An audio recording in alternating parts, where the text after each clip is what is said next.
Welcome to episode 6 of Echoes from the Arena.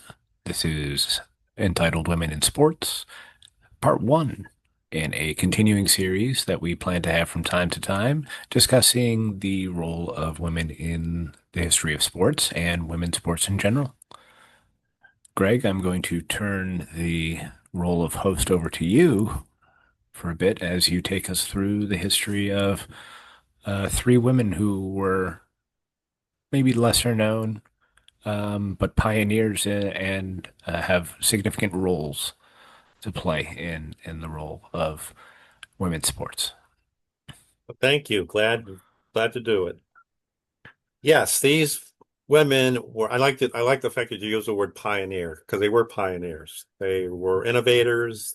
They changed the game for the better. Each one would be considered a generational talent. And we are going to start with a tennis player who was playing in the early part of the 20th century, Suzanne Langevin. She Who was I born in who I had never heard of, Never but heard of her. no. Okay, well, we're gonna give you a lesson tonight on her. She was born in 1899. Her nickname, I'm sure this came from the French press, was called La Divine. She was, as a child, she was quite sickly, and her father was looking for an activity which would hopefully improve her health. So he chose tennis, which was beginning to take hold at this time in France, and he became her coach. He was given the period, he was hard, he was strict, he was I guess we call him a disciplinarian, but his tactics worked because at the age of 14, she made the final of the French Championships, which was the precursor to the what we now call the French Open. Though Mhm. she lost that match later that year, uh, the she was the champion of the World Hard Court Championship, and this was 1914. And as I said, she was only 14 years old. I guess her dominance in the sport lasted from 1919 to 1926, where she was virtually unbeatable. And during this span, now in those days, these players are amateurs. Right. And during that span, she lost a mere match, one match, and she went on a 181 win streak, That's it. match streak, match victories. Her career record, when she was all said and done, she had 341 wins, seven losses. Now that if you do the math, that's like a 98% win rate. Wow. So needless to say, she was quite dominant. Why do we not know anything about her? I don't know because she's a name that, and I guess maybe because, well, we're both tennis players, but I watch a lot of tennis, and the fact that I'm very interested in sports history and kind of, call myself a sports historian. Now that I'm no longer a history teacher, I changed my title, so Hmm. I heard of her, and I knew she was a player who had immense talent and changed the game. The game, when she appeared on the scene, was more of a baseline game. Hmm. You volley from the baseline. You wore long, cumbersome outfits. Your your your shoes were difficult to play in. You don't didn't hit the ball very hard. It was more placement. Was that on Um, purpose or is that because I think that was that's just a sign of the times. I think that was just customary, being the sign of the times. She was it she not gentlemanly or not I gentlewomanly think it was to hit the wasn't ball yeah, it hard? wasn't gentle. It I'll bring it up shortly, but it wasn't gentlewomanly, I guess. It wasn't the way a woman acted. A woman should not have been super aggressive, super competitive. Yeah. Just weird, weird customs of the day. I'd say fuck that and blast the wig off That's same right. day. Well, that's pretty much what she did. She transformed the game. I'm sorry, Um, powdered wig, I meant to say. she she played an all-court game. Mhm. Not only was she an innovator on the court, she was an innovator regarding the fashion of what women would wear on the court. She was the first player to wear pleated skirts that were halfway down the calf. She wore sleeveless tops, and she was famous for her bandana or scarf around her head. Huh. She was athletic. She was very physical. She hit a flat ground stroke, and she volleyed. She came to the net and played almost a serve and volley game. Being, being the superior athlete that she was able to win 6 Wimbledon singles titles, 7 French championship singles titles. She also won the gold medal at the 1920 Antwerp Olympics for Wow. singles. She That's a good also, that's a good trivia right there. yes, that's a great trivia. She also managed to, 1920 Olympics, Summer Olympics, where were they? yes, Yeah. Antwerp, Belgium. She also won that same Olympics. She won silver in doubles and she won bronze in mixed. So someone that was again, she was very charismatic. She She, was. I have a Yeah, go few ahead. things. Yeah, go I ahead. want to let me interject here Yeah, go ahead. for a moment. I would say, judging by her record alone, she should be more known in general sports history circles, I would say, I would agree. let I, alone tennis sports history. I was doing when I was researching. 7 losses. Well, it's amazing. That's ridiculous. It's almost, it's hard to, it's Well, hard to think of that quantify. today. Put it into today's. Today we talk about the greats. You know, the Williams sisters, Steffi Graf, Chris Everett, Martina Navratilova. Now, granted, they were playing many fewer tournaments back then. They were playing fewer tournaments, yes. And obviously we didn't have the mass media that we do now. But if you put it up against the win record, it doesn't matter Right, exactly. because it's like Exactly. the win percentage is so absurd. So I was going to say that judging just based on that, uh, I should have heard of her already. Right. I wonder if it's because she's not American, It could be, but and we tend to do that. when someone talks about the history of modern tennis, and by modern I'm talking, a tennis after the turn of the 19th century to the 20th century, usually when there's a discussion about, the game, I hear Margaret Court's name. she's well, Margaret Court's in there, but Suzanne Langland's usually in there. Is she? Okay. Someone who we're going to talk about a little bit later, Alice Marble, usually is not, which is unusual because she too had a imposing record.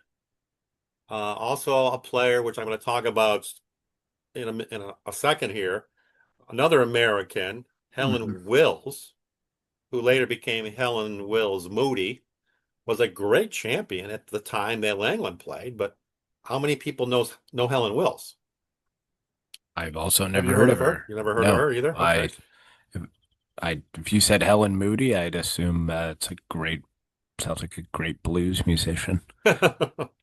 But yeah, and then well, just to talk about her, a very notable highlight of Suzanne Langland's career was a match between her and Helen Wills.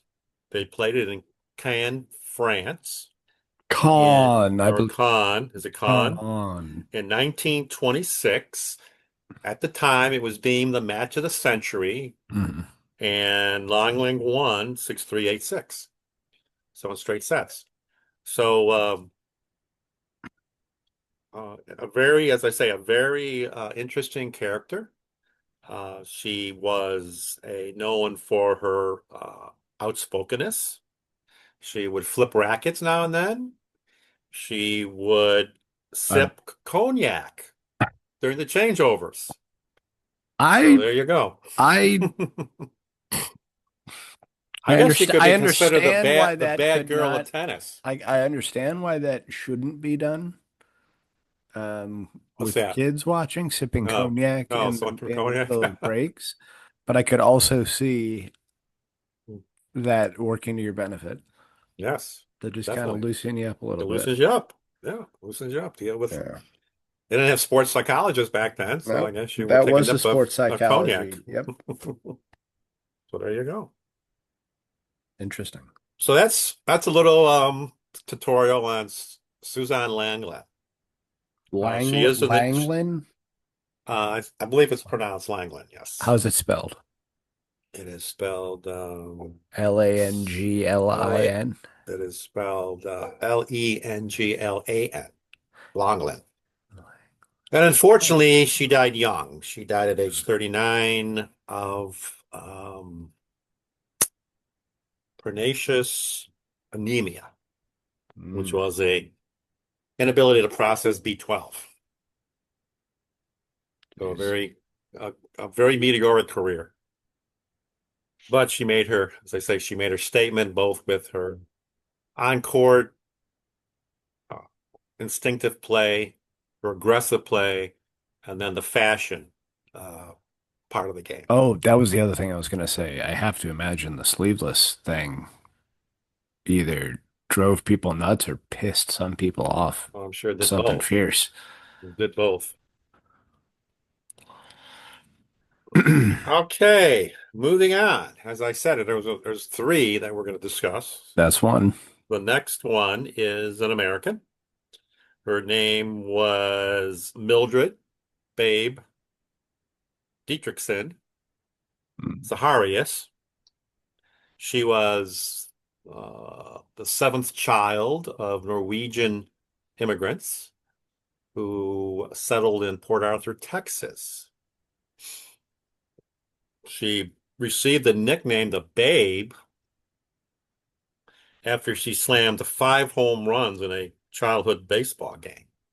Oh, And I so referenced the Babe Babe, Ruth, Babe Ruth. who I also don't really like that much.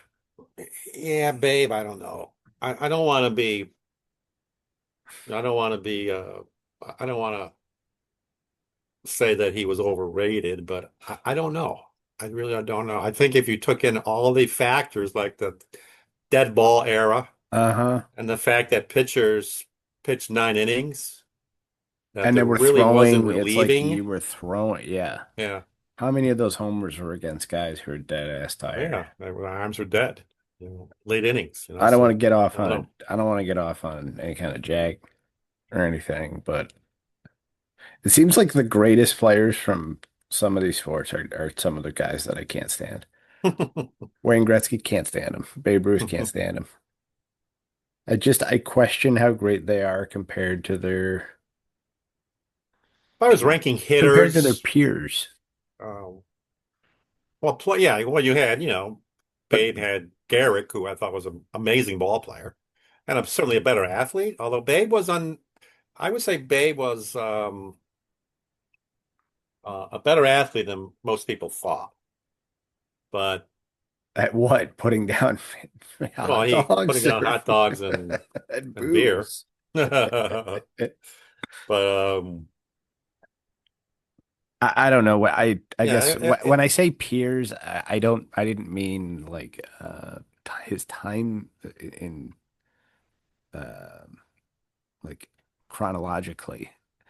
I mean just like other baseball players. I just wonder how great those players were comparatively compared to guys today. If you take a guy who's like a borderline AAA player now right, right, and you put him in 1925, isn't he just slaughtering the ball? yeah. Well, I'll give you an example. Okay, so Babe had the career home run record for years. Yeah. So who breaks it? Hank Aaron. Thank God. Now, Hank Aaron was playing in an era where, okay, let's face it, it's tough because you're comparing eras and that's not always fair, but you had better athletes playing the game. Hmm.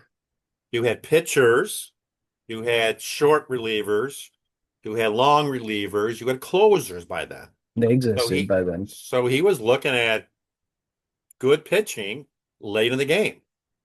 So, I think it's a much more impressive is he feat. is he yeah, is he more impressive than well, what Babe Ruth did? Or how about the other guy? But then they're gonna say the the argument against that is, well, he played so long. Yeah, yeah, And the counter argument to that is your greatest ability is your availability. right, exactly. Exactly. That's a quote, Josh Allen. Yes, that's a very true quote. Mhm. All I'm right. sorry to get us off of No, that's fine. Babe No, that's fine. Diedrichson. Let's Like, continue. that's fine. That's what we're here for. We're here to discuss sports history, all sports history. Even though we're discussing the ladies this evening, but if you've got a question, but this is the time to ask it. Yep. What I liked about Babe is she was a multiple sport athlete, Yes, and that I knew about her. most pro athletes will tell you, even to this day, that no, you don't concentrate on one sport at a young age. You play multiple sports through high school. And Mhm. once you get into college, if you want to specialize, if you're going to if you want to be a pro football player, then you specialize in that sport. But how many NFL players have played other sports? Probably most of them, right? Mhm. I mean, a lot have played baseball, a lot have played basketball. Uh, Many of them are track and field athletes. Keon Coleman dropped over 40 in someone's charity Yeah, basketball yeah, the game the other charity day. basketball game. Yes, so there you go. So she was a multiple sport athlete. She excelled in basketball. She actually was playing for her company's senior women's team called the Golden Cyclones. And through that, and I'm not sure exactly how she became an All-American, but she won All-American honors. I'm assuming this was like I don't know if it was an amateur or a pro league, but I do remember a lot of companies back in the day had their own teams and they played in various city leagues. So she was dominant in that league. So like now, as we would hear of an All-American in a college, in an Yeah, intercollegiate just in athletics, college. Yeah, this is an All-American in just another type of league, right, right. right? Yeah, I think that's what they were getting at. They just hadn't gotten to the intercollegiate athletics, maybe, or these leagues were big enough and maybe important enough to have All-American honors. But to be honest with you, probably women's basketball in the 19, this was most likely in the 30s. They might just not have been popular enough to. There was no pro league. Well, Um, I don't even know if I don't even, I'm sure there were some colleges that maybe had had women's teams, but in I'm the sure that, 20s, I don't know. But it or maybe not. might have been Yeah, club teams. on club teams, yeah. And this is basically what this is. These are club teams, these Yeah. corporate teams, but very very popular with regards to basketball and baseball in the because a lot of the early major league players grew up playing in industrial leagues, baseball leagues now. She also became a dominant track and field star, and she was a very active in 1931 AAU Mhm. um, track meet, where she entered 8 events and she won six and tied one. And she was certainly uh, a key factor in the fact that her team won the meet. Off of that, she was a member of the 1932 Summer Olympic track and field team. She won gold in the javelin throw, which that was the first year it was contested for women. She also won gold in the 80 meters hurdles, where she set a world record, and she won silver in the high jump. That's very impressive. So that was impressive. So Quite the she goes from, resume. yes, she goes from basketball to track and field, and not just a field or a track event. She did both. So it was almost like a pentathlon type of thing. She took up golf in the mid 30s, and believe it or not, she won her second tournament she entered. Believe it. Lost her amateur status because she earned money Money. through endorsements. Ugh, Wasn't prize money from the tournament, it was my money through God. endorsements. I roll NCAA. I Yeah, roll. yeah. She she was, however, she was reinstated in 1943, and she went on to win both the U.S. and British amateur titles. She turned pro in 1947, claimed 41 LPGA victories, won 10 major championships, including multiple U.S. Opens, Western Opens, which was a major tournament back in the It's day. still a pretty big tournament. Yeah, it's still a big tournament. And numerous title holders championships. Mhm. She helped found the LBGA. I don't know why I can't say that. LPGA. She helped found it in 1950, serving as its president from 1952 to 1955. Mm. And in 1950 and 51, she was the leading money winner on the tour. While Not she a big was surprise since she won the majority of the tournaments. And once again, she was very her personality. She was very competitive. Obviously, Mhm. uh, could be abrasive, could be outspoken. She smoked on the course. She sweared on the course. So So were the guys. just right there with the guys. Yes. One of her famous, I have it here. One of her famous quotes was loose regarding her golf was to loosen my girdle and let her fly. So there you go. That's funny. She had numerous honors. She won the AP Female Athlete of the Year 6 times, from the mid 30s to the mid 50s. She was honored as Woman Athlete of the Half Century in 1950.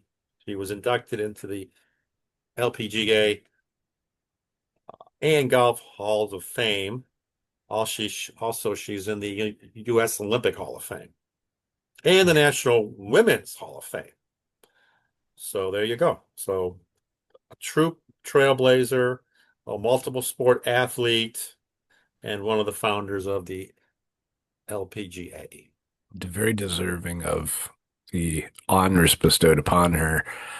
Somebody that I had heard of, and I honestly I can picture her in my head from all of the Guinness Book of World Records that I had. I believe she held some world records for a while. I do remember watching a biopic of her. I think it was made in the 80s. It was, believe it or not, it was, I forget who played her, but her husband, George Zaharias, was played by none other than Alex Karras, Oh, who used to play for the Lions who was playing for the Detroit Lions, and then he was and on was in the Gunsmoke. was in Gunsmoke, and also appeared on Monday Night Football for a while. So there you go.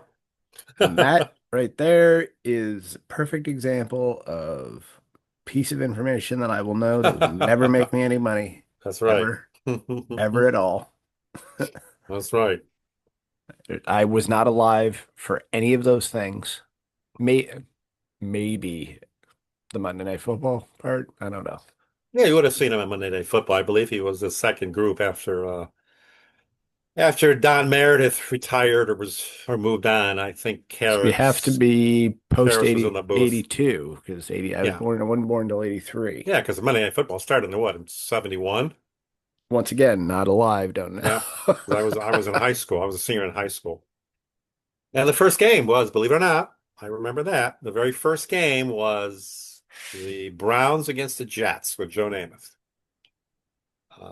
And I believe the first broadcasting crew, was actually Keith Jackson. I do not remember who was Whoa, doing the Nelly. play-by-play. That Keith Jackson. Yes, not Keith Jackson. Yes. Love that Not the guy. tight end. Yes. All right. What Any you, questions? As I would nope. say in my class, any questions? No, Mr. Riggio. So we can move on to the Yes. third and final athlete of the evening. And someone else, which, as we said earlier, not a lot of people know about her. And I didn't know a lot about her being a tennis player and someone who really loves the history of sport. Hmm. I heard the name, I knew the name, but knew very little about her until I bought a book about 5 years ago. Hmm. Ironically, I was living, as you know, in Atlanta at the time, and the author was from Marietta, Georgia, which is just down the road from where I was living. Very good book, and her name is Alice Marble, and she came out of California, San Francisco area, and she was again a very um, athletic player, outspoken, did Alice or Ellis? Alice Marble. She was very, um, very quick, played a aggressive serve and volley game, kind of the game that Langland played, but but this time now it has, changed. It's evolved. So, Alice was a very dominant player. She was she won the U.S. Nationals, which again was the Precursor to the precursor to the Open. U.S. Open. She won it 5 times. Oh, that's She it. won it in 1936, then again in 38 through 40. She also won one Wimbledon singles title in 1939, but she amassed 18 Grand Slam titles, five in singles, six in women's doubles, and seven in mixed doubles. In 1939 and 40, she was ranked, I'm sorry, I stand corrected. In 1939, she was number one in the world. Okay. And in 1939 and 1940, she was the AP Female Athlete of the Year. Hmm. She had an unbeaten string from 1939 to through 40. She was 45 and 0. She won 111 matches during that time frame Without losing? without losing. So there you go. Wow. She and she had she had some adversity in her career. She actually in the mid 30s she contracted tuberculosis and had a bout with pleurisy, My but God. defeated that and came back to Wow. win, to become number one in the world and win those Wimbledon and those U.S. national Did we titles. have a cure for tuberculosis at the time? Uh, no, no, because if this was that was is tuberculosis a is it a bacteria? Because I, this was pre antibiotics. I don't know. I'm not at work, so. And the pleurisy would be a side effect, I believe, of the tuberculosis.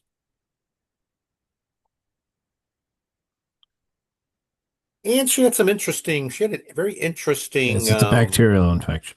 was it bacterial? Okay. Well, we didn't have, I don't believe we had any antibiotics at the time. So she was, because the antibiotics really didn't show up till until the 40s, I believe, Hmm. with the, advent of World War II. I just can't believe she contracted tuberculosis and was able to continue a playing career.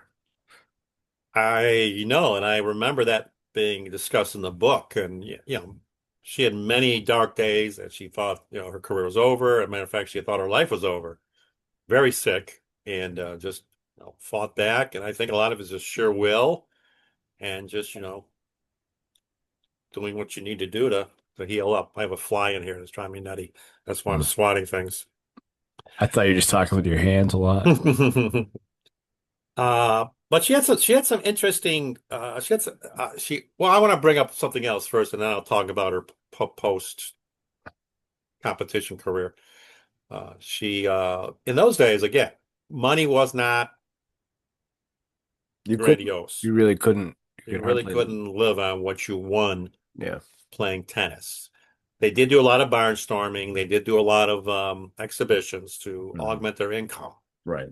She But taught they had the to. game, but she had a benefactor. She had benefactors, two very well-known benefactors that really helped her through some rough times. That those benefactors were Clark Gable and Carol Lombard. Oh, So she spent time with them, actually lived at their house for a short time in Hollywood, taught them the game, but just another layer of her interesting life. When I'm, she, yeah, go I'm ahead. glad, I'm glad you didn't say Bartles and James. Oh no. Nope. Um, Post tennis, she worked as a singer, Mhm. a motivational speaker, clothing designer, which we're going to get to in a minute. And then she I served mean, briefly with she basically pushed herself through tuberculosis. I think she's basically, probably yes. well qualified to be a motivational speaker. Yes. And briefly she worked at DC Comics as an associate editor on a series called Wonder Women of History. Hmm. Now, getting back to the fashion designer, Yeah. she was another one like Langland who her outfits were for the time were controversial. She Mhm. wore shorts on the court with like a polo top and Yeah. a hat which was much like a baseball hat. So again, the fashion changing, allowing That's really female pushing the envelope players to be then. more, competitive and ability to move, Hmm. much like the men. Yes, that was being very ahead of the curve, so to speak. As we were talking before we did the show, she was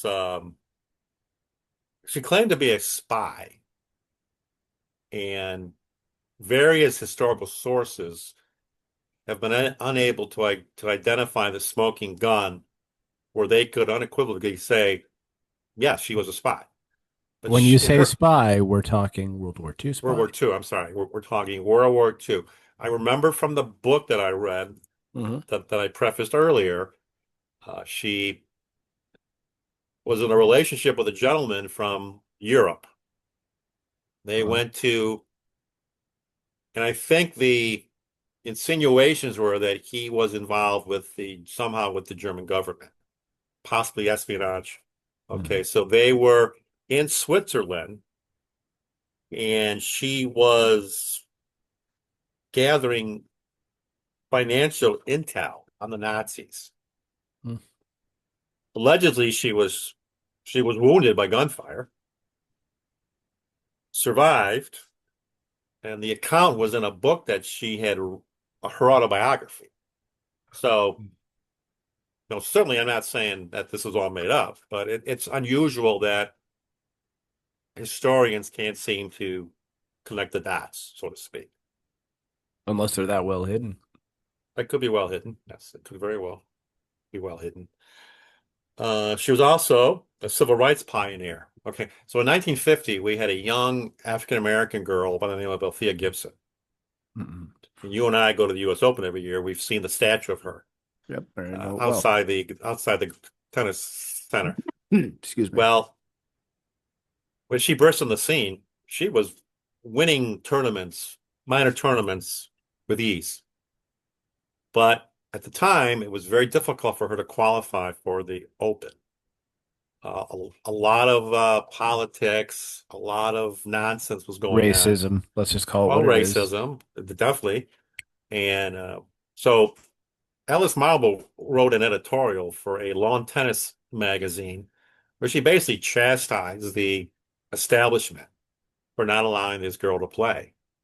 And in later years, Althea Gibson credited Ellis Marble for being the driving force behind getting her in the Open or in Hmm. the U.S. Nationals at Forest Hills at the time. And also to go back, players that followed her, Billie Jean King, Martina Navratilova, their game was her game. So she was the pioneer when it came to that serve and volley game. So, I think of a lot of, I just to tie this back to us, I think of a lot of watching Wimbledon, um, when we lived on Worley and just pictures of Martina Navratilova, mhm, uh, with like that half, either half volley or that high volley kind of mid-court as she's mhm, coming in, attacking the net, yeah, kind of always moving forward when chip the and opportunity charge. presents itself. Yep, Yep. yep. Well, I remember. I didn't. I don't know if you remember. I don't know if I told you this story. I think I probably did, but I don't know. Your Uncle Bill and I, um, Uncle Bill met a woman by the name of Lee Jackson in Marco Island. Mhm. We used to go to the tournament there. And well, you know your Uncle Bill. Is He'll that on talk any. the Virginia Slims tour? I don't think it was called the Virginia Slims at the time. I think it had changed by then. But the tournament was at the time, the tournament was sponsored by BMW. Hmm. And it was at the Marriott Hotel. I know. And we Love it. were Uncle Bill, who talks to anybody and Uh-huh. everybody, met this woman named Lee Jackson. So Lee Jackson was the tour referee of the WTA back in those days. So she basically managed all the tournaments. And I forgot where I was going with it. But what we talking? Oh, we were talking about what were we talking about? What was Well, I? you were talking about why you brought up Uncle Bill. I brought him Uncle Bill, but there was a reason I brought him up because we met Lee Jackson. Oh, I know. No, I know now. Okay. Also, so anyway, so uh, Lee Jackson, after we came back home and what have you, she invited through Bill. She invited Bill and me to a women's tournament, um, a pro tournament Uh-huh. in Princeton, New Jersey, at Princeton University at their facility. So we went for the final. The final was Chris Everett versus Martina. Oh wow. Martina wins the tournament in three sets. What year is this? This would have been in the 80s. So afterwards, Lee Jackson comes, finds Bill and me, tells us that uh, Martina will be at a cocktail mixer after the tournament, and we're welcome to join her. It was I believe at the time, one of Martina's sponsors was CompuWare. I don't know if you've ever heard of that company. It was one of the early Yeah. computer companies. Uh-huh. So they were throwing the party. So we go there, and long story short, Martina comes in. Uh, Lee waves her over. She introduces us to Martina. her, and me being a lefty and playing a lot of tennis in those days, my left arm was pretty big. So Martina and I compared left arms. Martina's was much bigger than mine. So Much larger. there you go. So that's my story, and I'm I don't know sticking to that it. I don't know that I have Did I heard ever that one. tell you that? I don't think so. So yeah. But it was a joy. So but yeah. Interesting.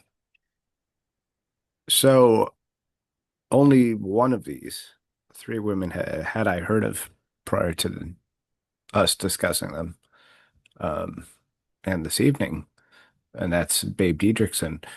Um, it's interesting that it's interesting that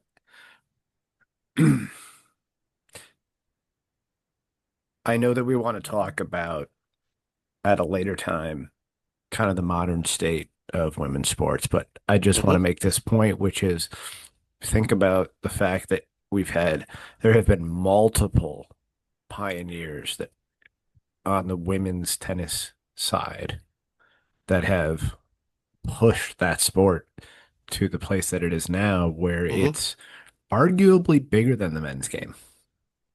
Hmm. I agree. I And agree. it's because of those trailblazers, because I can think of a half a dozen others off the top of my head that we haven't even talked about. Right, right, One in particular that we're going to talk about. right. Um, but you can see what players and people of that quality Hmm. do do for the game and push that game forward Right. like that. Well, I'm not knocking any sport, any of the team sports or whatever, No, I know, but I'm just individual saying sports. compared to where some of these other sports are, you can see the work that has been done in Oh yeah, women's tennis I because agree. of how far ahead it is um, Well, I think it was. compared to its peers. I think. Well, what I was saying, and you and I have been to a slam, a grand slam, Multiple for many times. years now. But just look back, even in the '80s, Yep. when other sports were struggling to get spectators, women's sports now, to get any kind of spectators at any of their competitions, tennis, At least the slams. semis and yeah, the slams, semis and finals were sold out for Yeah. the most part. Yeah. So you had interest there. And hmm like you and I have talked about, I personally playing the game like I do, and you playing the game, I just think today, and again, the Sinner Alcaraz match was a classic, But it's the exception, not the but rule. it was the exception. It was the exception because most of men's tennis, now granted, it was played on clay, So it's going to slow the game but down. anything I fear again when we get to Wimbledon final, we're going to see basically booming serves, hmm one, two, maybe three rallies, and then Overhead or and winner then a or a winner. And yeah. on the men's side, I think the women's side, you're going to get more construction of points, hmm more movement, and I just think it's a more competitive game. And And that you've got kind players of now, they've got parity really in the women's game now. It's Sabalenka, Coco Gauff, Pagula, things mhm. like that, or people like that. So, It's interesting that you said construction of a point because it seems that in the other sports, the construction of the point is also what differentiates those games. oh yeah, yeah, Men's hockey to women's hockey. Not having the ability legally to throw huge body checks. There is contact. Those who say that there's no contact clearly don't know the game. But no, well, there's contact, yeah. um, Well, the you have to NBA, versus chuck the shit. WNBA. And I was gonna go there too. Yeah. Well, go ahead. I'll let Well, you no, that they're take not the floor. playing as high above the rim as the men are, so the construction of points looks different. Hmm. And I think that we're finding out that there's a market for that And I as the players see, become more talented and become more athletic. I see. Just I heard this what 3 or 4 weeks ago that they're forming a women's professional softball league, Hmm. and I think MLB is involved somehow. I don't know exactly how. That would be very important if they were. No, I think they were. I think they are. I just think, and I think it is important that they like you know, much like Daniel Stern was a driving force behind the WNBA Right. They need that and stability the in the NHL backing. teams. I believe the NHL teams are very supportive of the PWHL. I'm not sure about our. the commissioner. I'm sure he is, but Fuck him. he's kind of a non-entity in my book. Such a butthead. I did not see the awarding of the cup the other night. Did you? Well, that's where I wanted to take us next, actually, Well, was was Batman booed again like he I does every year? I didn't watch the end of it because I didn't care to see I it. turned it off I actually, turned so it off. couldn't tell you. Um, but as we um finish up one part of the show, and I just want to touch on a couple of recent things that have happened in the sports world. We are going to be coming back to women in athletics, women in sports. Well, let me Um, just before we yes, move on, if you want to let me finish just up, finish up one thing because there's sure. one thing I do want to talk about that I Yeah. just want to tie up the Alice Marble discussion. Did she was named to the International Tennis Hall of Fame in 1964. So obviously her contributions to the sport were recognized. So that's all I wanted to say. So we'll tie up those three. So those three are the initial uh, pioneers, so to speak, like you Mhm. called them earlier, who really pushed their sports in a forward direction. Two tennis players and possibly three tennis players because Babe Didrikson probably could have done whatever Well, she she wanted. probably could have Yeah. played tennis too. Yeah. She was that good an athlete. So, yes, I wanted to pivot to an out of concern of making myself nauseous. I don't want to talk about the Panthers that much, but the Panthers won the Stanley Cup since the last time we recorded. I guess the question I did want to ask is, why did they win, and what, maybe more importantly, what did Edmonton not have? Well, and I think you and I What were they discussed it. missing? I think you Yeah. and I discussed it the other day. I just don't Yeah, think but everyone wasn't with Edmonton. us then, so we got to Okay, talk about yeah, it now. I think Edmonton is just their roster has holes in it. I don't think they're a Stanley Cup winning organization at this time. I think they have two of the best players in the world, and they cover up a lot of flaws. I think It's weird how that just, happens, huh? I just don't see. Now, there was a discussion the other day, or I was reading something the other day, and I don't know how. I'm really not sure if I agree with that being the reason, but Darnell Nurse has a hefty contract, And I don't know that he's worth that. which, well, that's what they're saying. Is he worth it? And is that contract causing the Oilers the inability to go out and get other players who would be better fits for a Stanley Cup run? So I just don't. I think there's probably I'm curious what he's making this year because I hope it's I hope it's not. I think it's I a hope lot is compared to it? what he does. I don't have the figures in front of me. Whoa. Wow. Well, did you find him? Yeah, that is a lot of money. 10 million. Woo. Wow. I was hoping it wasn't going to be like five and they were bitching about it, but 10 is a lot. But you know what? The GM hamstrung them to that deal. Yeah, So yeah, they signed the damn thing, or they offered the damn thing. He signed it. Now, he is then susceptible to criticism for not meeting the expectations of a $10 million contract, but right, right. whew, that's a lot of money So for the a interesting, defenseman who I don't know, does he put up that many points? I know he scored a goal in the finals. I don't know how many. I don't know what his point total is for the year. And another discussion, which might be interesting for us to talk about, not now, but maybe towards the end of next season, is I believe after the next season, is McDavid a free agent? I think I think he he's is. I think got, he is, yeah, I think, which will be interesting.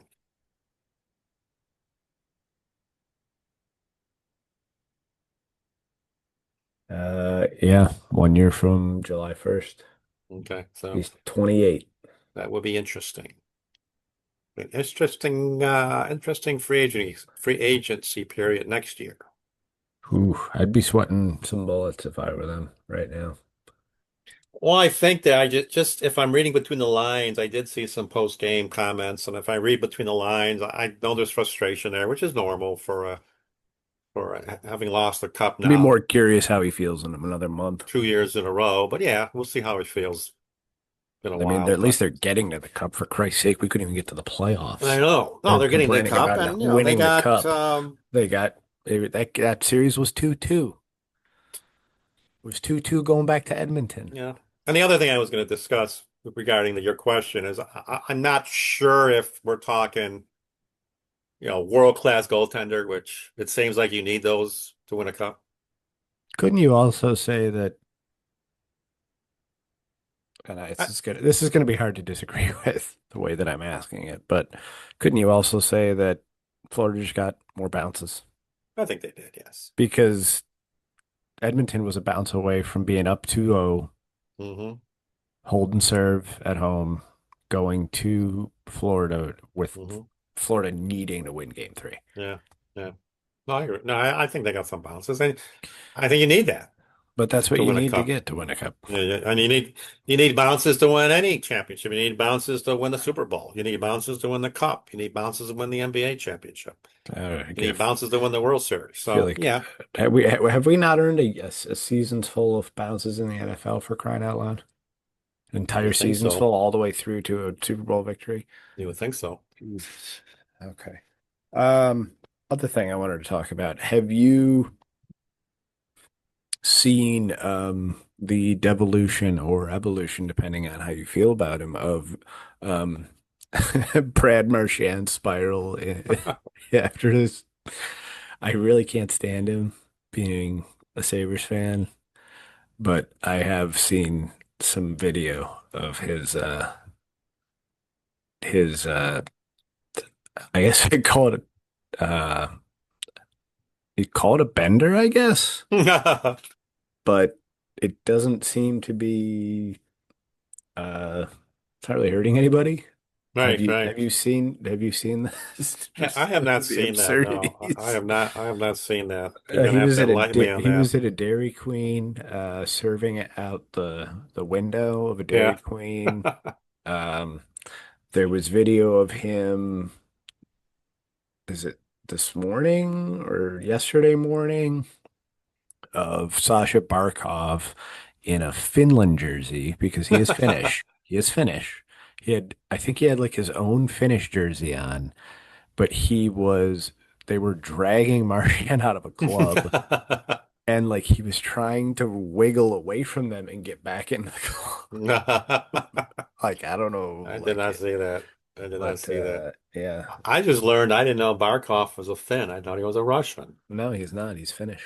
Well, there you go. Yeah. There you I go. thought the same thing too, and that's why I know that. Um, I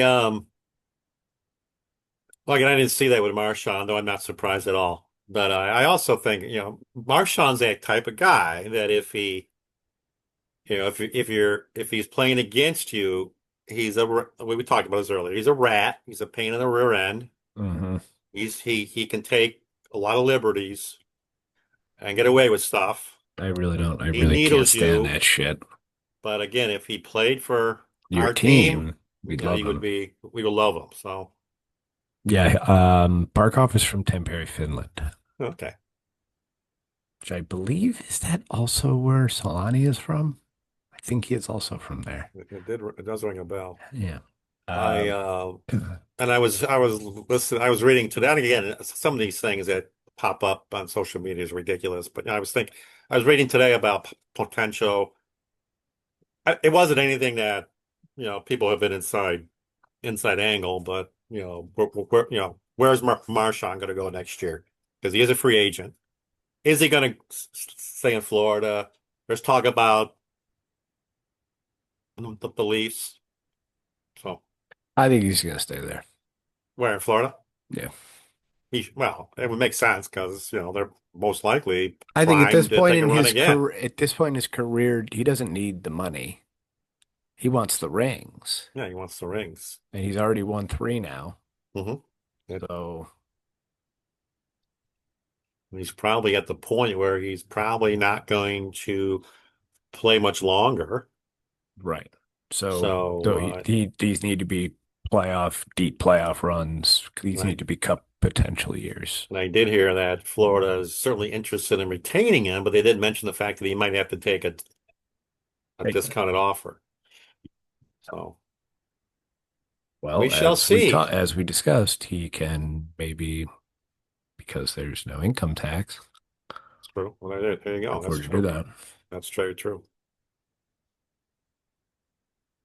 Did you have anything else you wanted to discuss? Tonight is, I Yes, I believe, do want to set up our next episode hmm. if you want me to do that. And to give an idea of where we are right now, tonight, in about 6 minutes, the NBA Finals Game 7 is gonna Oh, great, great. be So start. we can talk NBA. We can comment on the NBA finals next show Yeah. after we talk about Billie Jean King.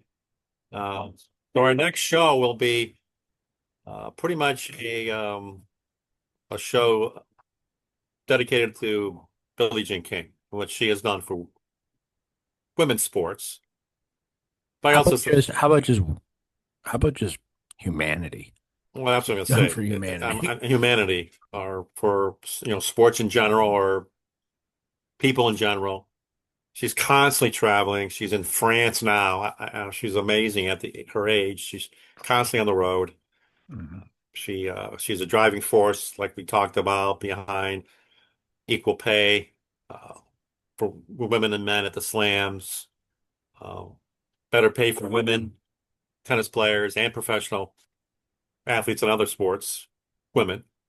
She's a driving force behind the PWHL.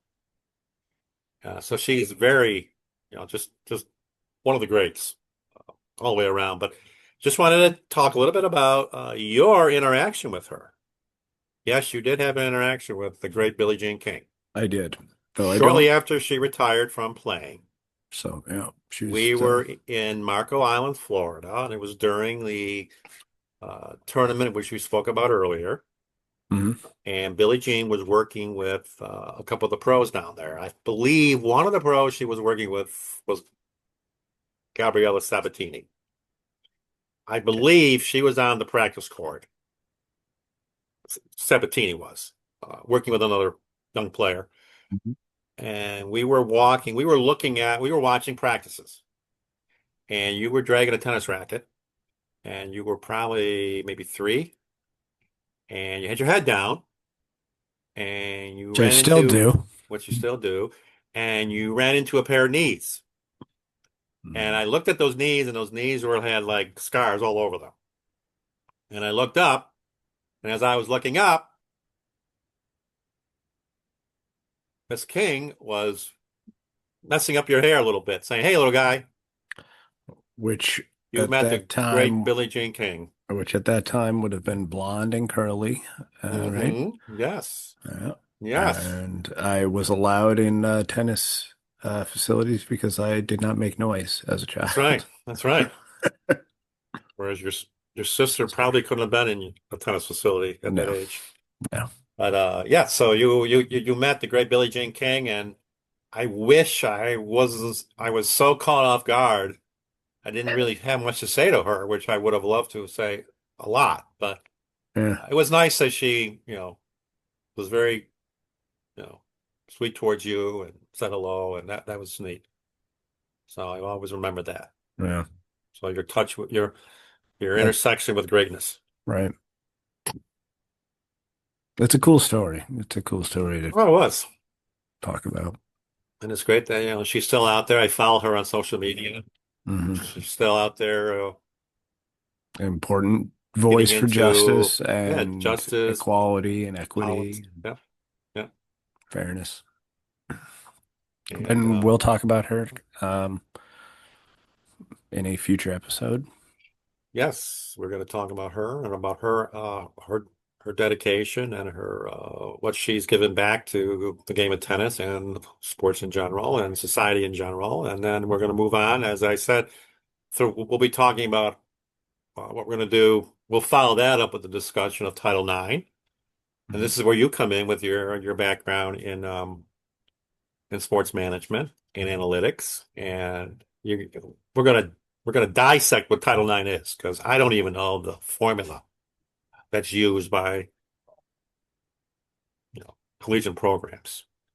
And I'll be able to speak to it as I as of 2008 or so, and Right. stuff has Right. likely changed, maybe substantially, but I still think the general idea is still there, so I'll be able to speak on that. And then I know we also have the NHL draft coming up soon, so Yes, we'll be at the talking about. risk of turning off viewers, we might talk about some Sabres again, for crying out loud. Well, we need to, and they Yeah, really need to get their act together. And we've been talking about them, you and I, off camera, and I know there's some disgruntled players, but I don't want to hear it. like I said, wouldn't anybody be disgruntled having been on this team for 14 years? Well, they haven't been on the team for 14 years, but we haven't seen No, the but I've had to playoffs. suffer through it for 14 Well, years, so have I, for and Christ's sake. I'm every year I buy my center ice package, and Flush that down the toilet. this past year I didn't watch maybe five Sabre games, I think that's about what I watched. all before they had their 13 That, game losing that streak. epic collapse. Which seems to be part of the season every year. Every effing year right now. Okay, well, let's not step on that too much because it's so damn exciting. Did you have anything else to touch on before I we think sign that's it. off? I All think right. that's it, Matt. Well, thank you for listening to episode six of from the Arena. These episodes will be available on Apple Podcasts as well as video on YouTube. And you can find us or drop us a line at our Facebook page, excuse me, at Echoes from the Arena. And we're also, I think, on Instagram as well. Yes, we are. Uh, yeah, we have that name as well too. So any of those avenues would work nicely, and we should have the show up shortly. So thanks for tuning in.